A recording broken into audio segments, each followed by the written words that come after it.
sejam bem-vindos novamente ao meu canal. Estaremos tratando hoje, mais uma vez, sobre o assunto que está sendo motivo de muitas questões, muita polêmica, que é relativo à pandemia Covid-19.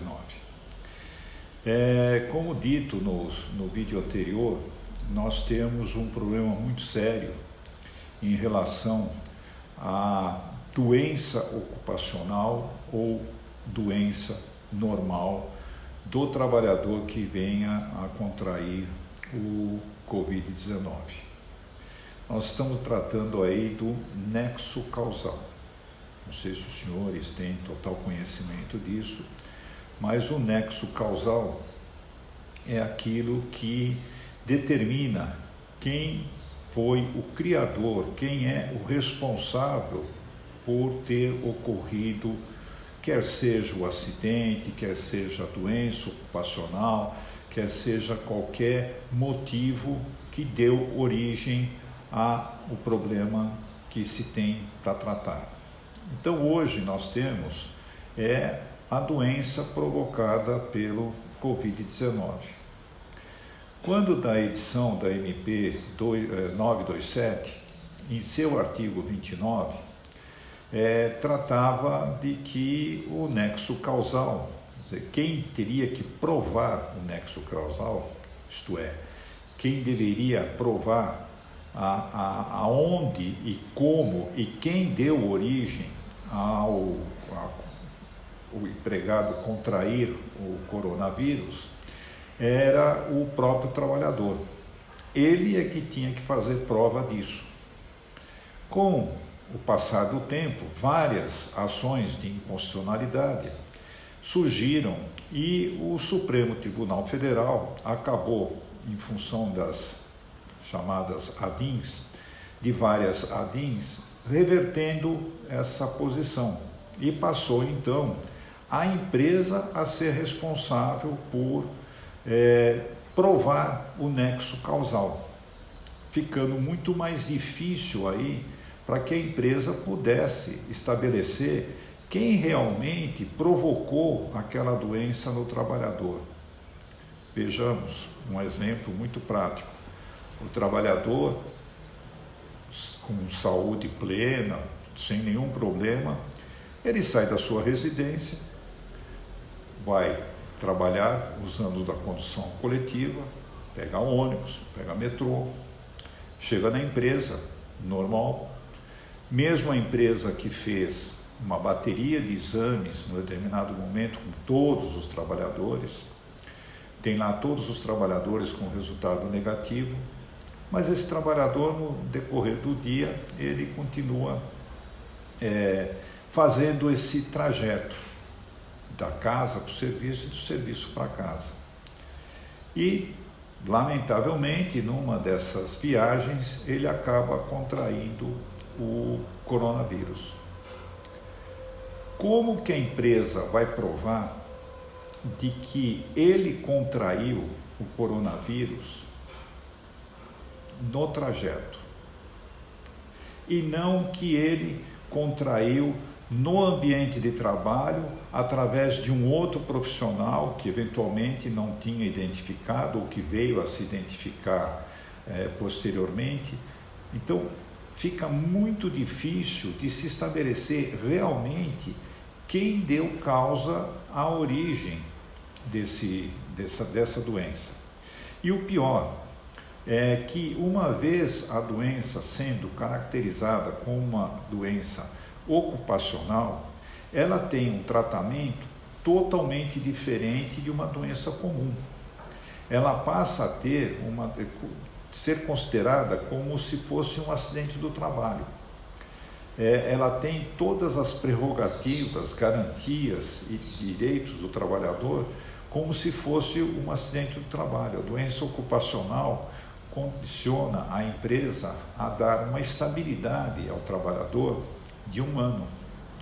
Então, o trabalhador, uma vez caracterizado a doença ocupacional, ele tem no seu contrato de trabalho garantido uma estabilidade de 1 ano. Então veja o que isso pode representar de transtorno, de custo para a empresa, de trabalho para a empresa. É muito grande a responsabilidade da empresa nessa situação. Ela tem que criar mecanismos de identificação praticamente que diários sobre todos os trabalhadores que acessam a empresa e que tenham identificação e registro disso. É uma série de providências que a empresa tem que ter e tem que tomar no dia a dia. O Ministério da Economia, mais o Ministério da Saúde, em conjunto com a Secretaria Especial de Previdência do Trabalho, editou uma portaria em 18/6 de 2020, a portaria conjunta número 20, onde traz uma série de recomendações para que as empresas adotem em função do controle da doença, especificamente no controle da doença. Mas todas essas precauções, todas essas ações que a empresa tenha que tomar preventivamente, ela vai trazer como resultado uma comprovação de que ela não foi a causadora efetivamente do empregado ter contraído a doença. Só que é algo que tem que ser muito bem trabalhado, muito bem detalhado e principalmente documentado, porque essa documentação é algo que, no futuro, se houver uma ação trabalhista em que o trabalhador queira caracterizar que essa doença, ficou caracterizado como doença, venha a ser caracterizado como uma doença ocupacional, e ele venha pleitear uma estabilidade. Enfim, é uma situação que hoje, no momento atual, com a economia que estamos vivendo, com o número de desemprego, com o número de empresas fechando, somado toda essa problemática ocasionada com o descontrole da doença efetivamente, as empresas podem ficar vulneráveis e serem realmente acionadas a pagar pequenas fortunas aí em indenizações trabalhistas. Então eu recomendo a todas as empresas que não o fizeram que olhem com detalhe essa portaria número 20, porque ela traz várias recomendações e no detalhe para que a empresa possa pelo menos diminuir sensivelmente o risco que ela teria com qualquer má administração na saúde e medicina do trabalho. Ela tem tanta importância que vários sindicatos patronais foram acionados pela Secretaria do Trabalho para que fornecesse a relação das empresas que estes sindicatos foram obrigados, por determinação da própria Secretaria, a divulgar para as empresas para que elas fizessem uso e aplicação de todas as recomendações que ali estão.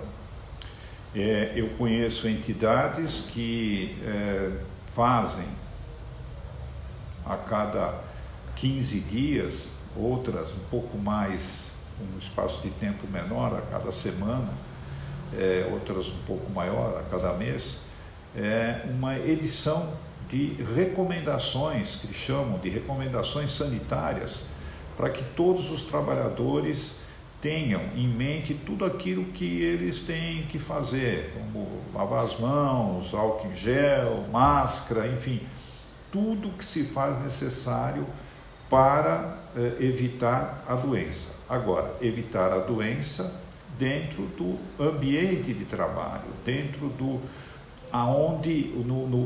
na área onde a empresa tem a sua responsabilidade e sua abrangência. E lógico que com isso estende a orientação para fora da empresa.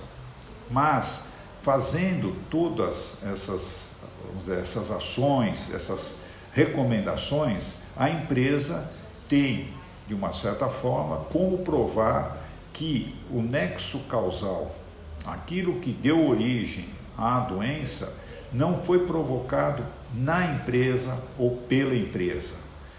Então, para isso, ela tem que estar totalmente documentada.